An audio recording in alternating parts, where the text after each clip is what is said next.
Welcome to the latest episode of 305 Vox Populi here in the town of Miami Lakes. I'm Mayor Manny Sid, and we have a great guest today. We have President Armstrong from St. Thomas University, right down the street from here in our community. Before we get to the president, I wanted to thank some of our sponsors. We're powered by Miami Lakes Auto Mall. Shout out to Fred Senra. I saw Fred a little bit ago. We really appreciate you. They're located at 16600 Northwest 57th Avenue in the town of Miami Lakes. Their number is 305-455-3540. So if you're looking for a car, make sure you reach out to them. Fred just told me that they had their best year ever at the Auto Mall. They have incredible deals. And also, I wanted to thank our food sponsor, Papa John's of Miami Lakes. Mike Lee. Mike, you're the man. Mike sponsors everything in our community. Anytime that there's a great initiative, he's there with pizza, with food. So, Mike, I really appreciate you. And they're located at 15428 Northwest 77th Court in Miami Lakes, 305-362-1300. You can reach Papa John's of Miami Lakes. And our film production team, the Matter Lakes Bears. Give it up to the Matter Lakes Bears. They do a great job. Every single week you can see the production continues to get better, which is remarkable. This is literally becoming a class, an academy at Matter Lakes. So I'm really excited about that and excited about the future. So to our guests, welcome, President Armstrong. Mayor Manny, thanks for having me. This is very special, and the fact that I'm sitting in the same seat that Casey and the Sunshine Band sat in at the previous podcast, I'm just electric. I got chills all over the place. This is amazing, and these wonderful students, they're very impressive. This is big time. This is big time. So you wanna sing a KC song together later on? Absolutely. We'll make it happen. We'll make it happen. So I wanted to break the ice with something that hit me, and I think I mentioned it to you when I visited the campus. And I think being the new president of St. Thomas, you dealt with something very similar that I dealt with being the mayor of the town of Miami Lakes. When I got elected, everything was about the past, right? It was like, oh, the Dolphins lived here in 1972, and I was like, oh, that's great. The median age in Miami Lakes right now is 37, so the vast majority of us weren't even born right when that happened. But I was like, we've got to look forward. And I think the same thing, maybe similar, happened to you, because a lot of people, when they talk about St. Thomas, are like, oh, the Dolphins used to practice there. Right. And I think as a leader, and I know what I dealt with, but as a leader, how do you move that forward? How do you bring that energy where you're like, we got to embrace our past, but it's time to look forward. The future is exciting. There's optimism there. We got to keep going. That's a great question. And anytime that you're in any type of situation like running a city or a business or an educational institution, there's a tradition. There's tradition, there's past, and so what we always try to do is honor our past. We stand on the shoulders of those who came before us. I'm filling the big shoes of Father Monsignor Casal, who was there for 25 years, a quarter of a century, did so many wonderful things at St. Thomas. And but anytime that you come in new, there's certain things that you have to do, and that is a tough dance to embrace and appreciate and uphold the tradition, while at the same time doing the things that you need to do in order to move the institution forward. And like in higher ed, higher ed has changed immensely in the last 20 years, but especially, Thomas Friedman talks about the age of acceleration. It's accelerating faster and faster, and so things have changed. And so people have to embrace that change. There's a great quote from the guy who used to train Michael Jordan. He said, if you want to achieve greatness, you have to become comfortable being uncomfortable. And that is so true in this modern era of continuous acceleration and how everything happens. And so we honor the past, at the same time get people understanding that we are moving forward and we have to do things differently at times. And I always say, if there's a thing that we're doing and it's maybe working, maybe not working, I always say, let's blow it up. And I say it in the nicest sense of the word. Let's blow it up, try something new. And if the new way doesn't work, we can always go back to the old way. Or, and here's what usually happens, is we combine something new that we're doing with the old thing that we're doing, and we end up with something better. So it's all good. No, that is really powerful, especially having that recognition that you stand on the shoulder. We all stand on the shoulders of giants, but we also have to move forward and understanding you got to get out of your comfort zone. And I think that's what defines leaders. Too many times, You know, people are like, it's easier. You know, going against the grain is a risky business. I think it was Nipsey Hussle that said that, and which is true. And you as president, I think the injection of enthusiasm, what you've injected at St. Thomas, you know, it's really seeping into different areas of our community. And I see, because you're from Cleveland, that the sports and what you've done, just even injecting the football team and what that's done for the campus and everything. Talk to us about the correlation between growing up in Cleveland and doing that. Because Cleveland is a real city in terms of sports. Miami, we got everything. So people have so many options that going to a Heat game is like, it's not, there's a lot of folks that go they don't even watch the game. I would go to the Heat game and everybody's coming in at halftime. Exactly. I was like, what is going on here? Now, everybody was dressed way better than anybody was ever dressed in Cleveland, which was awesome. But my goodness, I mean, in Cleveland, there was nothing else to do. So you go to the game, you're on time. And 100%, that is Miami. I mean, I remember I would get mad at that, especially when we had LeBron here, and that's another Cleveland connection, and folks would get there late. But Cleveland being that type of city and understanding what sports does for a city, understanding what's, you know, how's that correlation? What does sports do, increasing that do for St. Thomas University? Absolutely, it's a great question. I also want to go back to what you said. You know, one of the things that I'm a turnaround guy, and so one of the things that I talk about right away is I don't let people say two things when I come on. Number one, this is the way we've always done it. You get halfway through that phrase, I'm saying, stop. Or we're the best kept secret. If you're the best kept secret in business or education, you're dying. And so you better get the word out there. And a great way to do that is through athletics. So how we've been able to turn around some institutions quickly is by using athletics as an enrollment driver. Okay? And so I always say I came up through educational athletics, but in the end, as a president, you know, I don't see football helmets or basketballs. I see green. You know, you got to have students, you got to have butts and seats, no margin, no mission. Okay? But the fastest way to do that is athletics. Now, what that also brings, so it brings revenue, it brings students, it brings excitement, but it's there's a saying that in higher education that your front porch is your athletic program. Because that's the first thing that people see. It's what's in the newspaper, it's what's out there, it's what people are attracted to. And so the fastest way to create community spirit is to create good athletic teams that have a lot of fun. People come, we do all kinds of contests and, you know, food trucks and all that stuff, and just have fun around that. And football, you know, America being a football country, is the best way to do that. And the majority of our kids are from within 10 miles. And all those families get to see their kids play. We knew we would be successful starting football because I've started football programs before. I was part of a new program when I was in college. And, you know, we made a budget based on recruiting 100 kids. Coach Reichel brought in 201 kids in year one because we knew all the schools in the country come to Miami to recruit. And then they take them to places like Cleveland and West Virginia and Iowa and all this stuff. And then the kids see that first winter and they're like, oh, and then they come home and sometimes they don't even go back to school.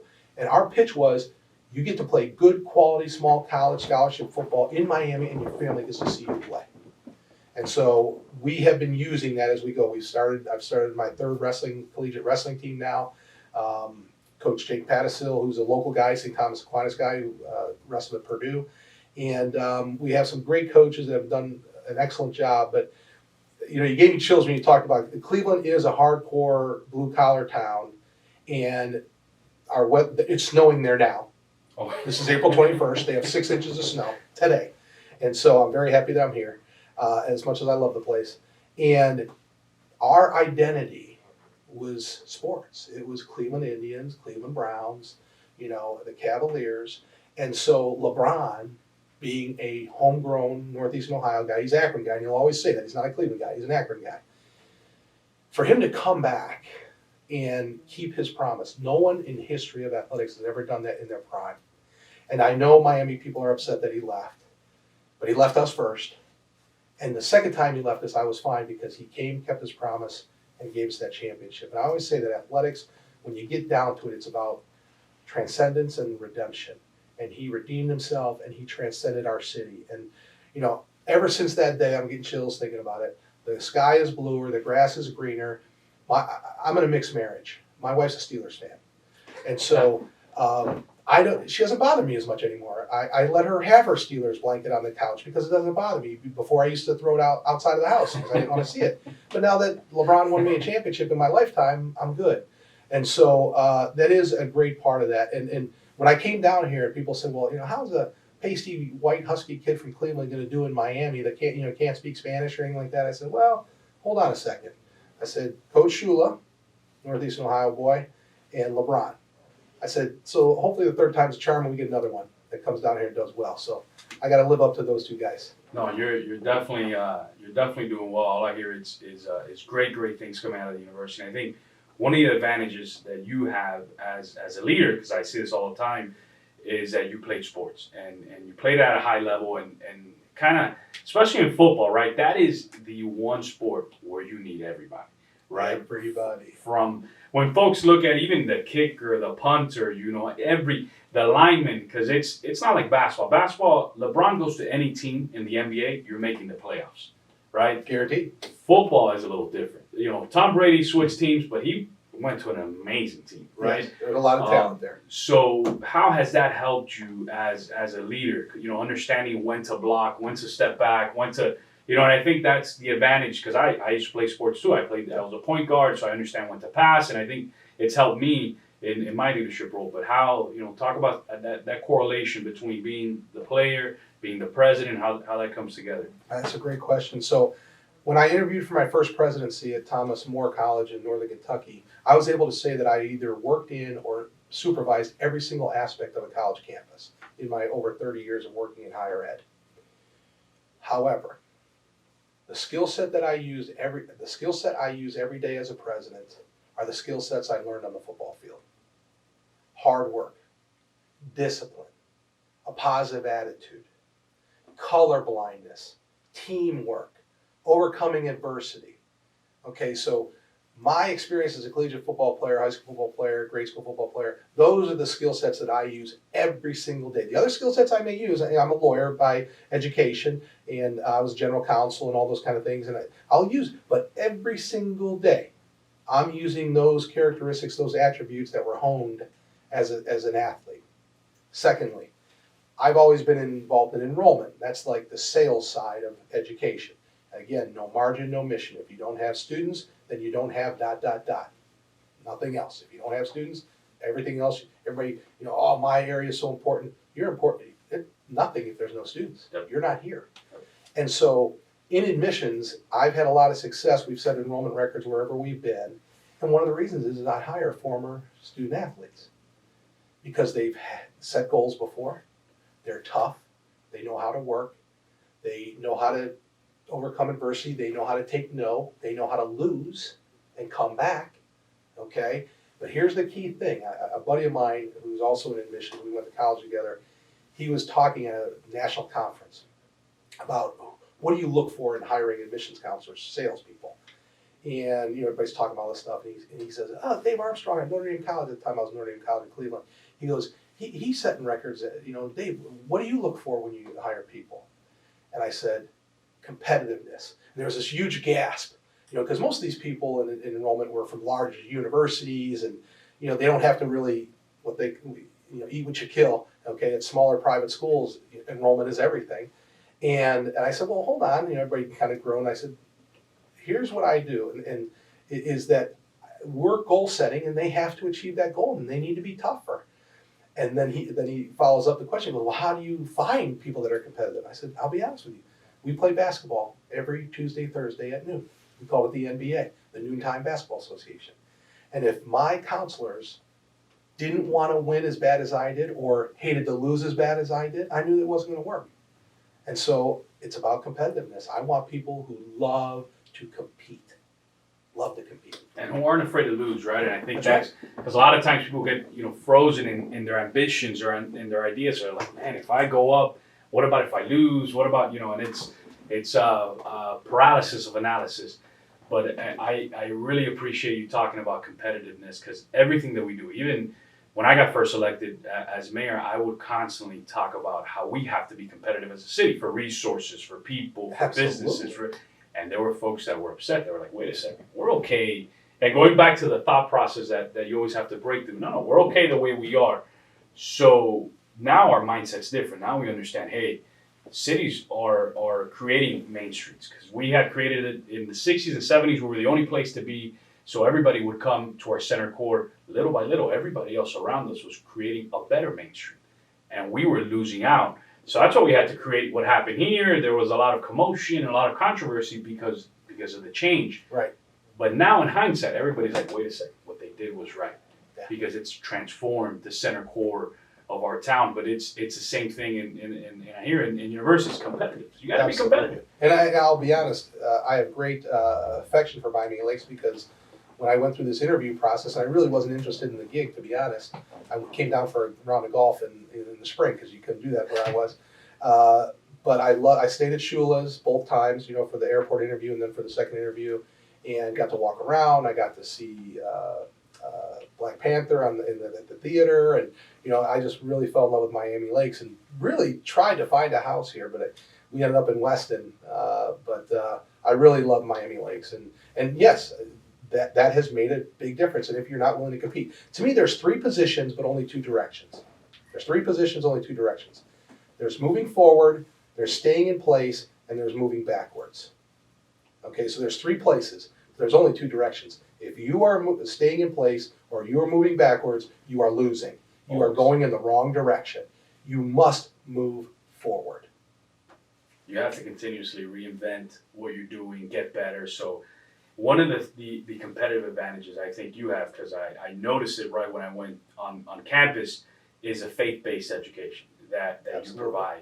And when you told me that you brought in the ethical leadership program, which I was really fascinated by, something I'm personally looking into. I think it's something we need. A student. Definitely, and I think it's something we need more of today, to talk about ethics, right, wrong, this and talk to us about not only faith-based, but that program in particular, why there's a need in our community. Well, first I'll say that why I'm in this business it goes all the way back to my mother and my father, obviously, like most of us. My mother, at the age of 11, her father died while my grandmother was pregnant with their 7th child. My mother had to raise her 6 siblings. Wow. And the priests and nuns of Holy Name Grade School and High School took in the Drvinkar family, that's a Croatian name, and educated all 7 of those kids at no cost because they had nothing and they were living in people's basements and all this kind of thing. And so that's where my parents came from. And my dad was from they were both on the east side of Cleveland, the worst part of Cleveland. He was the oldest of 4, she was the oldest of 7. She wanted to have 7 kids. My parents then made great sacrifices to send all 7 of those kids to Catholic grade school, Catholic high school, 4 of us through Catholic college. 2 of us have earned advanced degrees, and the 2 that have done that were both in education, me and my youngest sister, Mary. And so I believe it's the best education. Statistics would prove me out that a faith-based Catholic education is the best. And then, to talk about politics in the city, also, so students that attend smaller faith-based liberal arts universities are more apt to get a higher grade point average, graduate in 4 years, obviously that means with less cost and less debt, and are more apt to earn a terminal degree in their field, go into the highest degree of their field. Everyone thought, oh, the big research universities. No, per capita, it's the smaller schools because of the relationship with faculty, okay, and because it's a values-based education. But Catholic university graduates, when they did a big survey of all the different kind of graduates, came out on top on 2 things. Number 1 is giving back to their alma mater, what I would call an attitude of gratitude. And if you don't have an attitude of gratitude in life, you're not going to go very far. But most importantly for our country is Catholic university graduates are more apt to be civically engaged than any other graduate. Think about that. Why? It's because they know that there's something bigger than themselves. Right now, that's our issue right now. It's all about self, okay? When did the line for us to reach for is no one ever dies, no one ever gets sick, we're hermetically sealed, sitting on a couch, eating Grubhub, watching Netflix. When did that become, that's our standard? That's not the standard. You have to fight and you have to get better and you have to improve yourself and you have to help people, okay? It's something bigger than ourselves. And so I believe that Catholic higher ed and Catholic education does that better than anybody. Not to say we're perfect, but I believe we do it better than anybody. So I've dedicated my life to making sure that institutions like this not only survive, but thrive, because I know it's the best education. And being at an archdiocesan institution, Archbishop Wensky, is our Lieutenant Adjutant General, and this is the second diocesan college I've worked at. There's only 8 left in the country. There used to be 29, now there's 8. And so that's a very unique situation. We actually have ties to the Vatican. And so, Wow. so schools like ours, though, smaller faith-based liberal arts colleges, to get you to the ethical leadership situation, it's a struggle. Higher ed has changed. It's a struggle. We don't get the state funding directly and all that kind of stuff. And I will put in a word for ease. All these families need to keep ease. That's the college choice program that's in Florida that's been under attack the last couple of years. Students need that, and it gives them choice to pick a private school in Florida. If not, they'll leave Florida. You don't want that brain drain. I've seen it happen in Ohio and Pennsylvania. So please push your legislatures to keep ease. Actually, reinstate it back to its original price of $3,500 a year. They knocked it down to $2,800 a year.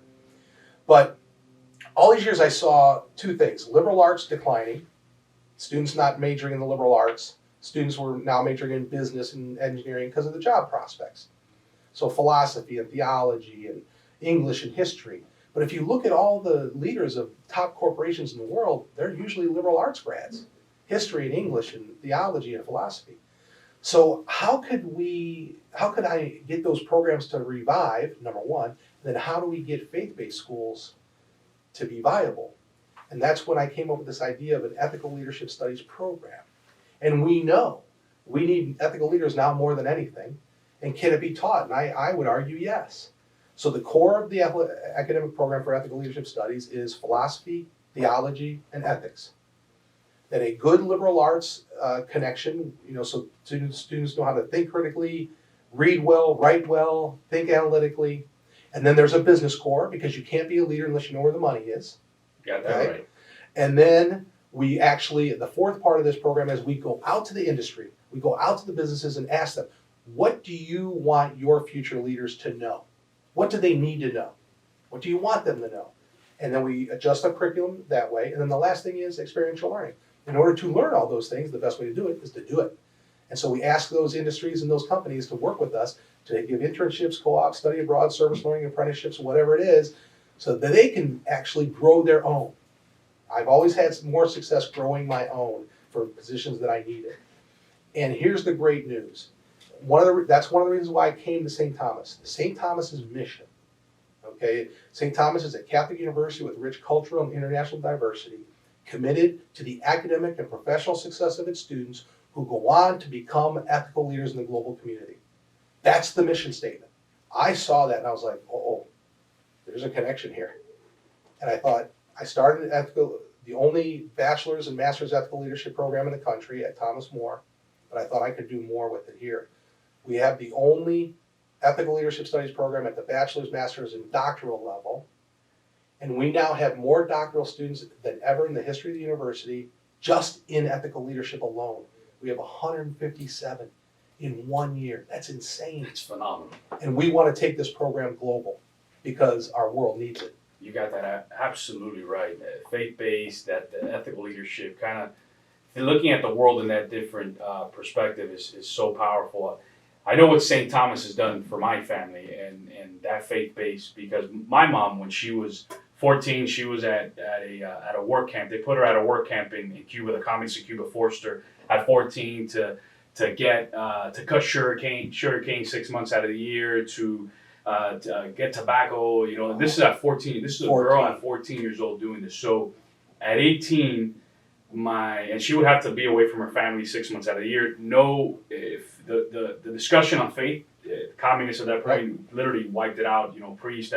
So she wasn't allowed to do any of that, and she was forced into that labor camp. So when she came to Miami, going to Spain with my grandmother and my uncle, she came to Miami at 18. Went to Hialeah High, got her GED to learn English, was working in a factory in East Hialeah, and right after went to Biscayne College. and got her 4-year degree. She didn't know, barely knew English. And at that That's point, amazing. I remember her sharing some of the stories where, I mean, this is back in the early 80s, that some people even made fun of her because of the way she could barely, speak and this and that. And I remember her sharing the story with us that she would work late at night, and she made the decision, you know what, I'm going to continue working 8 hours a day, continue going to school. I got my 4-year degree, and she got her master's from St. Thomas University, God because bless her. that's in psychology. And she's been able to do all this, and she looks back and she feels so grateful to St. Thomas and to the institution, and what it's done for my family, because that's been transformative, right? Those are the kind of stories that, again, just getting chills just listening to it. Um, Mercyhurst, where I went in Erie, Pennsylvania, was a family affair. All the professors, their kids went there and all that kind of stuff. And I went there with my older brother. He came with me to play football. My youngest sister went there. I met my beautiful wife there. She has 2 degrees from there. My sister has 2 degrees from there.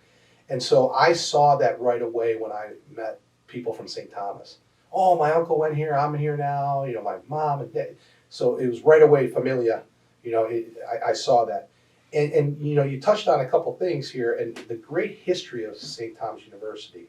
Actually, we're celebrating our 60th anniversary, starting to kick that off, because we were Biscayne College for Men in 1961, but really, it's st.thomas University, St.Thomas in Havana, Cuba, 1946 is when it really was founded. Father Sorelli, Augustinian priest from Philadelphia, they came there to start a grade school. The citizens of Cuba said, no, we want a Catholic college. And so they made St. Thomas University in Villanueva, and Fidel Castro himself, and I told this story at my inauguration, Fidel Castro himself put the priests up against the wall, the priests and the brothers, to kill them. And whoever stopped it, and 2 weeks later they were able to get them out, but they took over the campus. They have it to this day. And I talked about that inauguration. I said, young people need to realize socialism sounds so good, okay, but it's not. And let's go to faith. You cannot practice your faith if you don't own the land, right? You cannot have freedom of conscience, which is the whole reason why this country was founded. People want to give all kinds of other reasons. No. This was founded because the king dictated what people could think. Yep. The government dictated what people could think. So they came to this country for freedom of conscience, freedom to practice their faith. And so St. Thomas University has the same story. It's an unbelievable story. And again, it's that warning that socialism is what people think it is, and communism isn't what it's in reality. When it's in place, it's not what people try to claim it is. And I actually got, the Miami Herald had the headline after my inauguration speech. I spoke for 45 minutes, probably too long. I spoke about a lot of things. But the headline was, New President of St. Thomas University slams communism, or slams socialism. Now, I'm not going to shy away from it, because I did, okay? Because we know that there's never been a country that's done well using socialism and communism. History, we got the evidence. But I'm not going to shy away from who I am as a person of faith who believes in this Constitution, who believes in capitalism. And yesterday, the Derek Chauvin trial.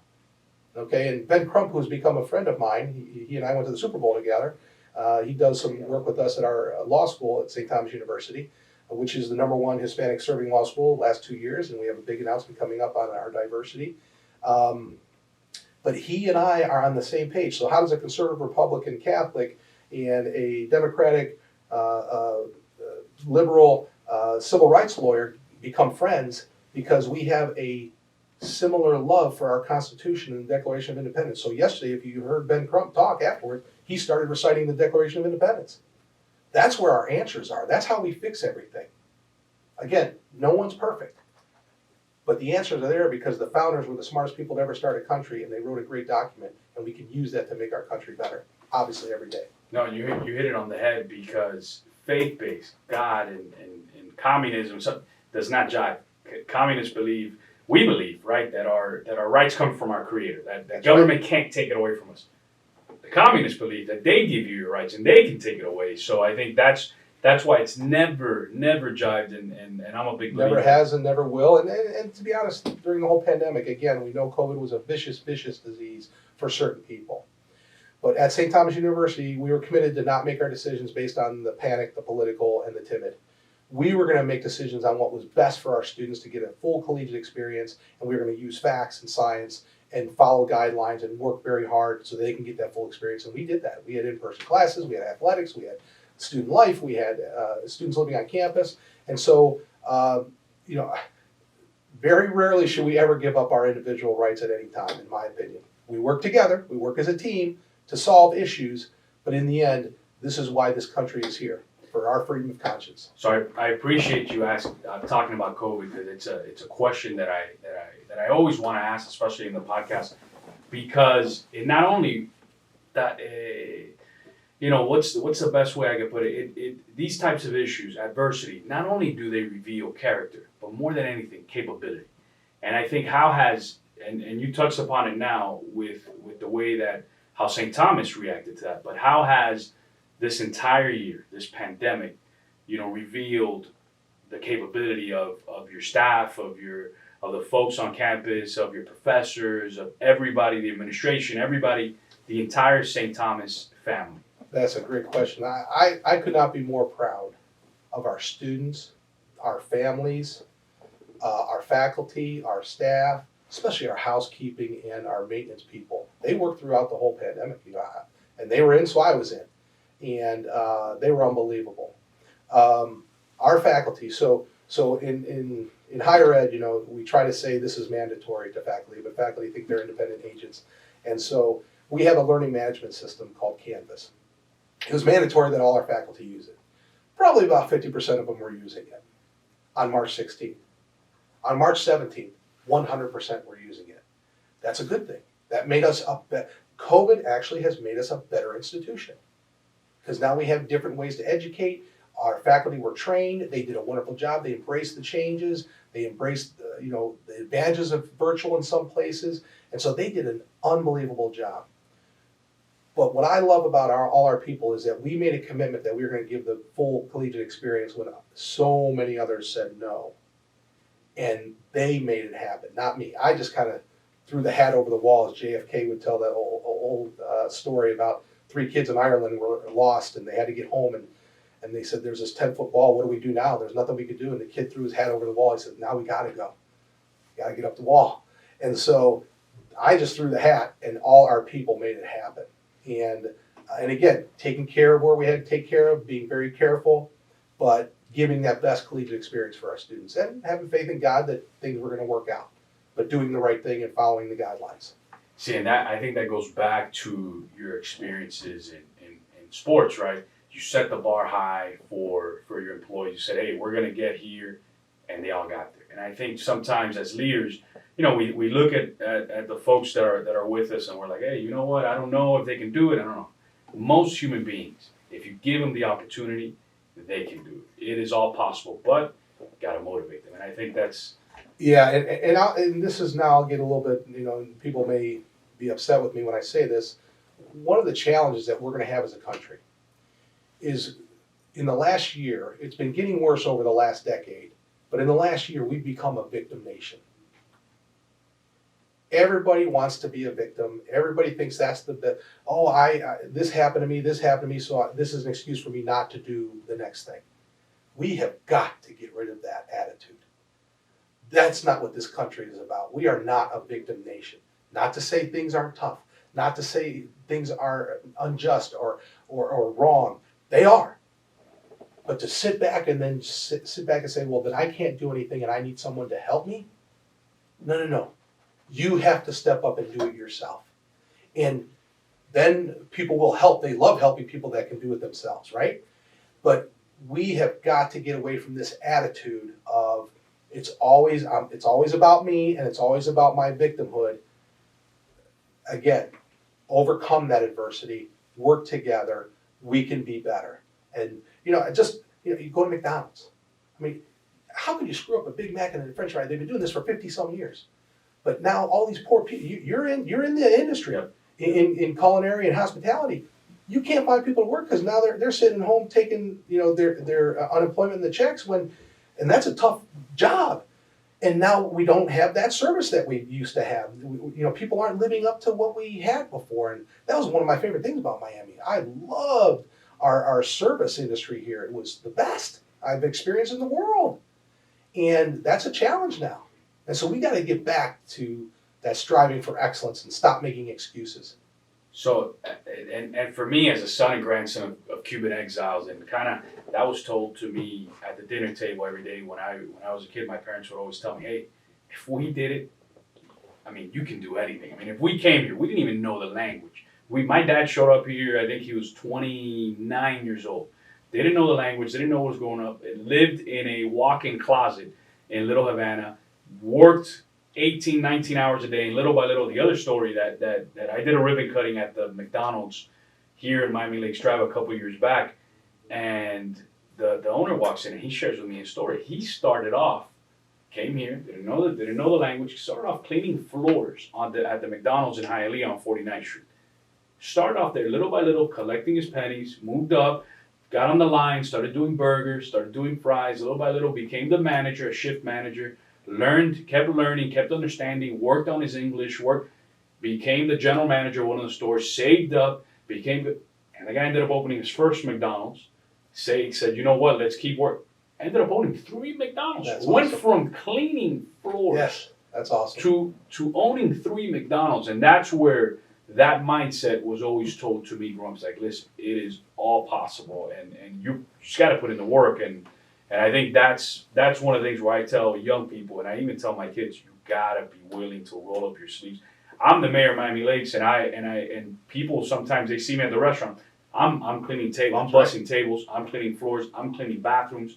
This past weekend I cooked for 5 hours. I was on the line making pancakes, doing this, doing that. Where I could have said, hey, I'm the mayor, I don't have to do that, But that's the type of it's mindset. I will never ask any employee of mine to do anything that I'm not willing to do.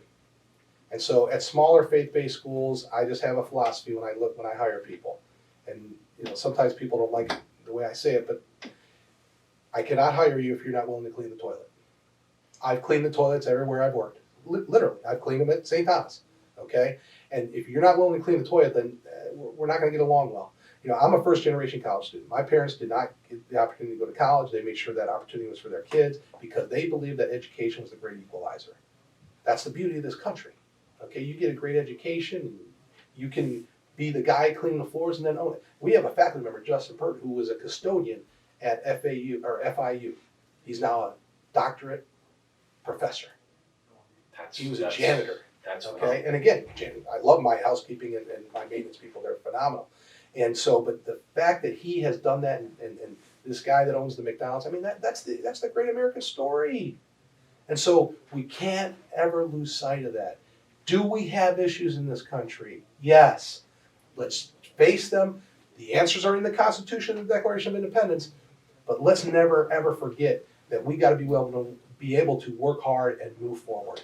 You got to grind. You got to grind, and half the battles that mindset, the mindset that you have and the faculty has at St. Thomas. As we begin wrapping this up, any questions you got for me? You got to get me with KC, man. Oh, you got that. We got to make that happen. I want to have him on my campus. No, we'll definitely make it happen, and I'm going to let him know that you won. How many awards was it? 2? So, whenever they say tell us something about you that nobody would know, is I've won 2 disco dance contests in my life. One in junior high and one while I was in high school. There was this discotheque called the Big Apple in Akron. On Sundays they would open it up for 13 to 18-year-olds, and so it was pretty intense. And so I got two trophies. That is. And I do have my 3-piece white suit when I need it. When there's a 70s night, I pull it out, and I always call myself the Husky John Travolta. No, we're definitely going to make that happen. I will be making sure that happens. We'll get KC, and I think you're when you say you're going to do something, you do it. I think one time you dressed up as you put on the pads, you went out there. Yes, on our first day of hitting for the first day of full contact practice. Surprised all the kids, went out there and banged heads a little bit. I loved it. The guy that was filming it says, "Do you feel uncomfortable?" I said, "When I put on a suit with a tie, I feel uncomfortable. I put on a football helmet, shoulder pads, it's like my baby suit. This is what I came into the world with." That is phenomenal. I think that motivates everybody from the staff to the coaches, the players, everybody. When they see you in the stands, I think that's so powerful. If you can't have fun hanging out with all these wonderful kids, then you should be in the business. And it keeps you young. I love it. Yeah, you got that absolutely right. So since you have any questions for me, I need you to do me a favor, though. Sure. I need you to look into this camera and just close off the show, whichever way you want to do it. Okay. Vox Populi. Okay. Mayor Manny Sid, he's the best. Miami Lakes, wonderful city. Make sure you come and visit. Enjoy the restaurants. Enjoy all the places. Go see a movie. Walk around. It's a wonderful place. Love Miami Lakes. God bless all of you. Go Bobcats. Go Bobcats.